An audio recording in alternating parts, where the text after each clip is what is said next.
Governor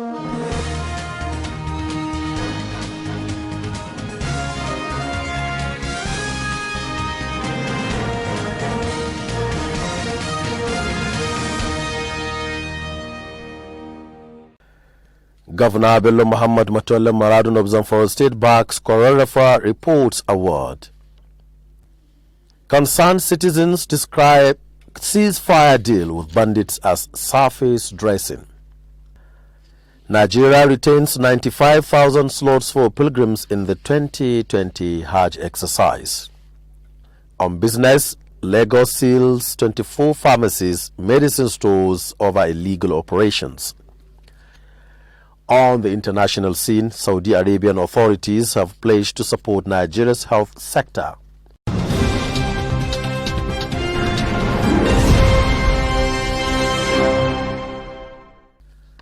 Welcome to Standard Voice Television News. My name is San Ahmed Sambo. Also with me in the news is Jemima Samuel. Welcome. The Executive Governor of Zamfara State, Bello Muhammad Matolle Maradun, has been presented with the Award of Excellence by choreographer reporters in Abuja, the federal capital. The award was presented to the governor on the third-year anniversary award ceremony at the launching of the Choreographer Reporters magazine held in MBC Century House, Lusaka Street, Wuse Zone 6, Abuja. The governor was presented with the award as the Governor of the Year on Security, based on his commitment to ensure the restoration of peace and tranquility in Zamfara State and beyond within the shortest possible time. The governor was represented at the occasion by his special advisor on media, Mallam Zailani Baffa. The governor received the award alongside President Muhammadu Buhari, who was presented with Political Icon of the Year award. The Minister of Power, Engineer Saleh Mamman, also received the Minister of the Year award. Senator Emmanuel Boacha received the Senator of the Year, Senator Dinu Malai, as the Man of the Year, and Mallam Garba Shehu, Senior Special Assistant to the President on Media and Publicity, as the Excellent Man of the Year. Other awardees are the Director General, National Broadcasting Commission, NBC, Mallam Modi Bokau, as the Media Transformation of the Year award, Gwammaja Farms and Investment, among others. A group of concerned citizens have said that the current arrangement for ceasefire with the bandits by the governor of Zamfara State, Bello Matawale, is nothing but a surface dressing that will not endure to stand the test of time. The Daily Trust reports that the convener of a press conference in Kaduna, Alhaji Issa Haruna Goso, urged Governor Matawale to focus on governance rather than making Dr. Abdulaziz Yari the target to his unfolded accusation. He noted that the security challenges experienced during Yari's tenure as governor of the state was not peculiar to Zamfara State alone, but almost in every state across the nation. He enjoined Governor Matawale to exercise his leadership and strive hard to make an impact so that he can be remembered positively.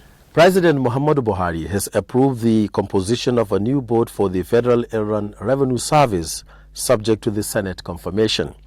The president nominated a renowned tax consultant, Muhammad M. Nami, as the new chairman.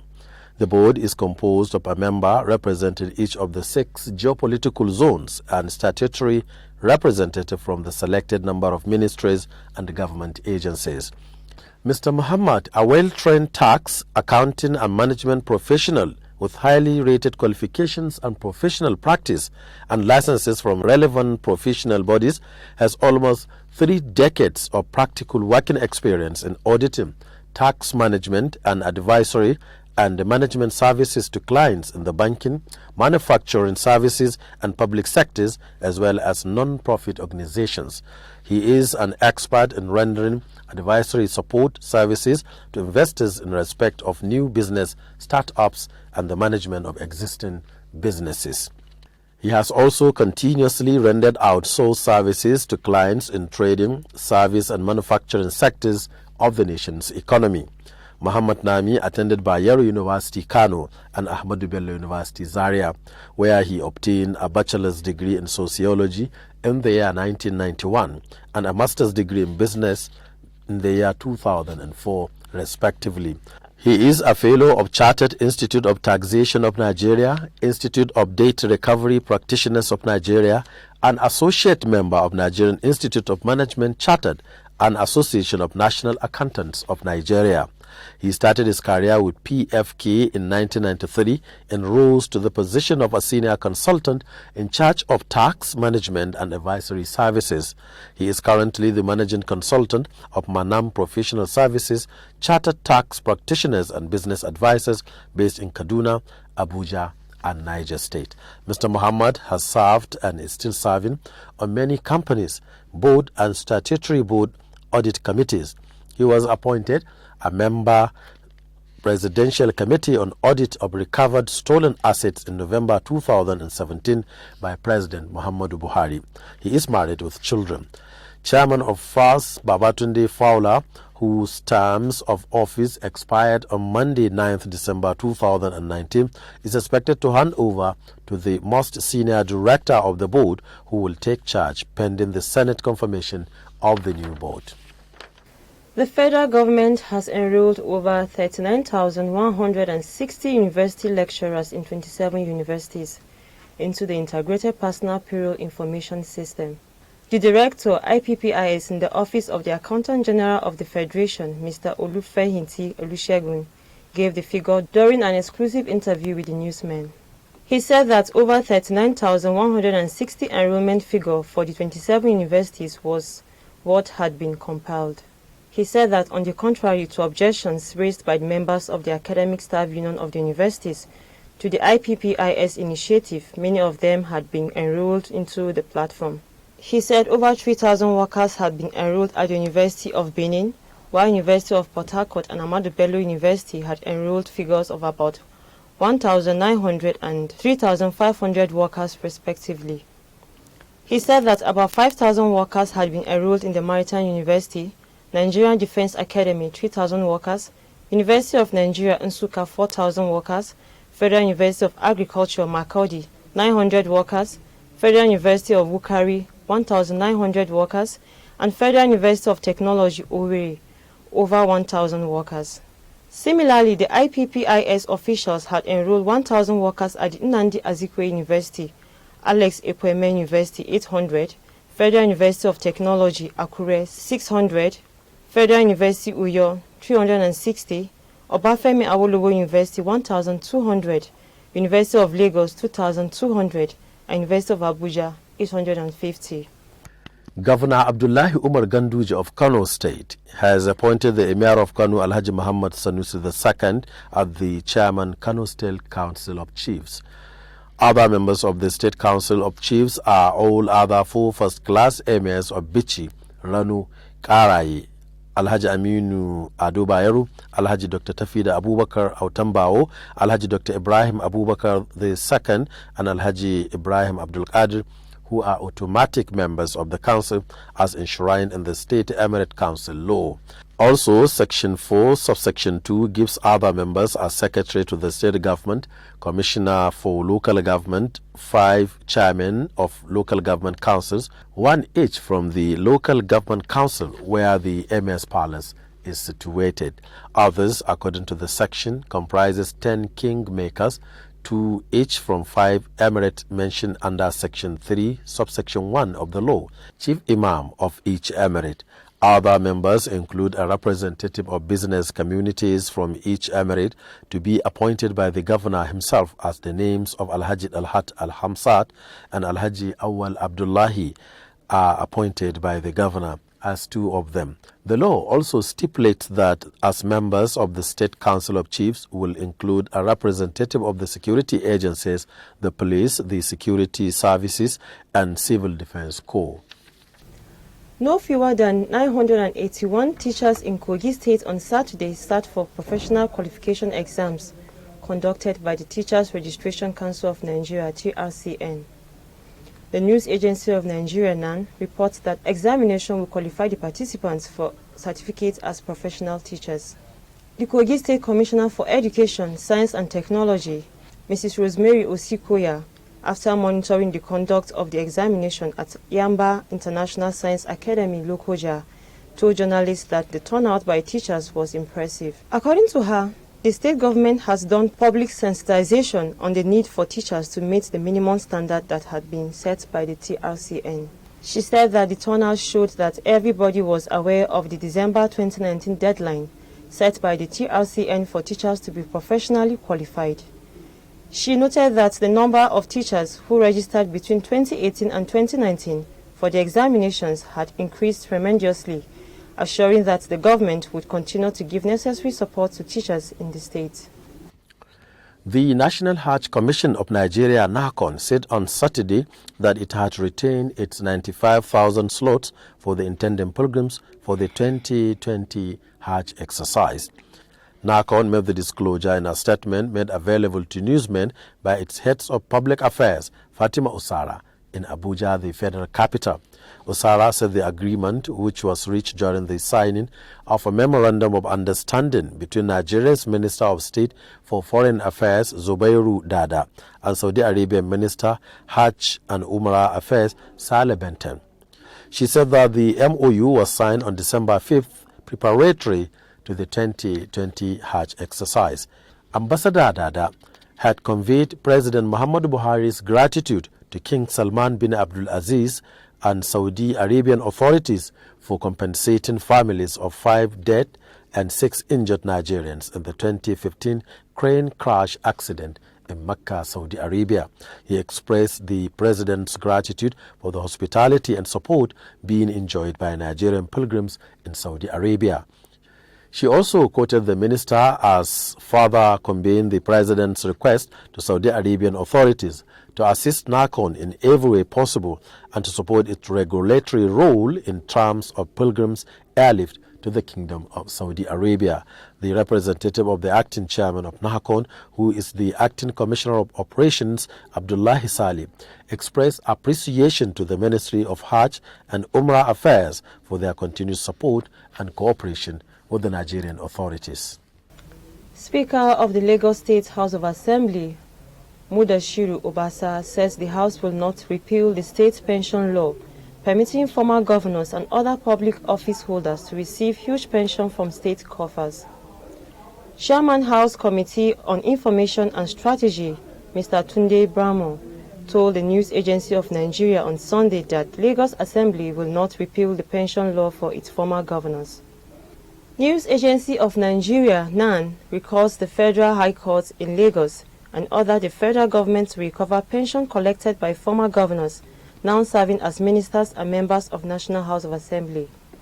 The court also directed the Attorney General of the Federation, Mr. Abubakar Malami, to challenge the legality of state pension law permitting former governors and ex-public officials to receive huge pension while drawing normal salaries and allowance in their new political offices. Mr. Bramo faulted the court's ruling, noting that as long as the law does not contravene the Constitution, state assemblies have right to make laws for the benefit of the society in which they operate. According to him, separation of power as enshrined in the Constitution empowers the legislature to make laws, the executive to implement, and the judiciary to interpret the laws. The Supreme Court had made it clear several times that no arm of government can repeal the constitutional provision of another arm of government. All Progressive Congress in Adamawa State have rejected the local government elections, describing it as a complete sham. Speaking to newsmen on behalf of the party on Sunday in Yola, Adamawa State capital, the party's legal advisor, Mr. Shangdang Pomadi, said that the party would do everything within the law to seek redress in court. He said the recently conducted election is a complete sham, undemocratic and below standard of what is called elections. He described the exercise as selection that was perpetrated under intimidation and inducement, which is unacceptable to the party. In his reaction on the election, APC chieftain and former secretary to the government of the Federation, Mr. Babachir Lawan, in a statement, said no election was conducted in his local government area, Hong. He explained that, in spite of the assurances by the Adamawa State Governor that there will be an open, free and fair local government elections, the exercise did not hold in Hong local government area. Even a single polling unit did not observe any election. And viewers, we go for a short break, and when we come back, business and sports on the way.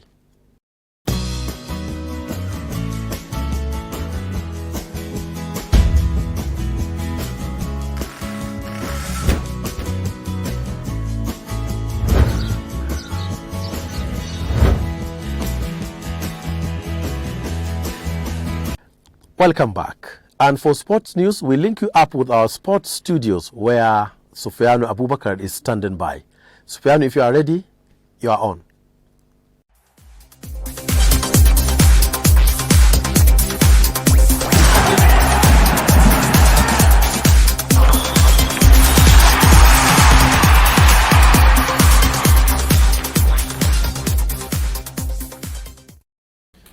Welcome to Sports Updates. I am Abu Sufyan Abakar, and as usual, I bring the updates.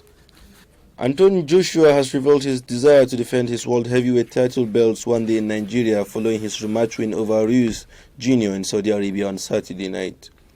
Joshua's immediate plans are expected to be a return to London, possibly at the home of Tottenham Hotspur, to defend his titles against either the Bulgarian Kubrat Pulev or Ukrainian Alexander Osik, but his promoter Eddie Han has received numerous offers to stage future bouts elsewhere, including Africa. The 30-year-old Joshua from Watford said he began to dream of a fight in Nigeria, which will be the first World Championship heavyweight fight on the continent outside South Africa, since greats Muhammad Ali and George Foreman fought the Rumble in the Jungle in Zaire in 1974, after a visit to the country this year. Joshua's parents are both of Nigerian descent, and the fighter made a bid to represent the country at the 2008 Olympics, only to be turned down by the boxing officials. The country's president, Muhammadu Buhari, sent a congratulatory message to Joshua on Sunday. While a prospective bout in Nigeria remains a long-term ambition, Joshua revealed he had no intention of slackening off his training regime over Christmas. He's expected to meet Pulev in a mandatory International Boxing Federation title defense in April or May, before moving on to take another commitment, possibly against Usyk, in a defense of the World Boxing Organization crown later in 2020. Boxing fans are craving a mega fight to unify the final belt held by the American Deontay Wilder, who is expected to defend the World Boxing Council crown against another Briton, Tyson Fury, in Las Vegas on February 22nd. The unification fight for the number one position in the division could take place very late next year. Nigerian National League outfit Vandereza FC have unveiled Brazilian midfielder Alberico da Silva. Alberico da Silva previously had stints with Nigerian Professional Football League clubs, FC Ifeanyi Uba and Akwa United, under his compatriot, coach Rafael Everton. At the unveiling ceremony, which coincided with Vandereva's debut home game in the NNL, the Lions of Nigeria welcomed their South-South counterpart, Bayelsa United, to match day 3 of the Nigerian National League. They are hoping to get things started off with a good home win after their loss a week ago to G-Atete. Hostilities commenced with the home team making several threatening moves in the half of Bayelsa United, but for the gallantry of the B United showstopper, the first half ended goalless. But not for long, Ekirete Udom, with a scorching strike midway the second half, made history as the first ever player to score a goal in the NNL for Vandereza FC. The turning forward was widely jubilant with his teammates on his achievement. Samson Hussaini made sure the scoreline was safe when he headed in home from close range for goal number 2 advantage Vandereva. Vandereva FC stands 5th on the NNL log with an outstanding home game against Josie. Their next fixture is away to neighbouring Calabar Rovers. And that's all we have on sports today. Thank you, Sufyan, with that sports news. Viewers, don't go away because Mariam Aminu is also standing by for business news. Mariam, over to you.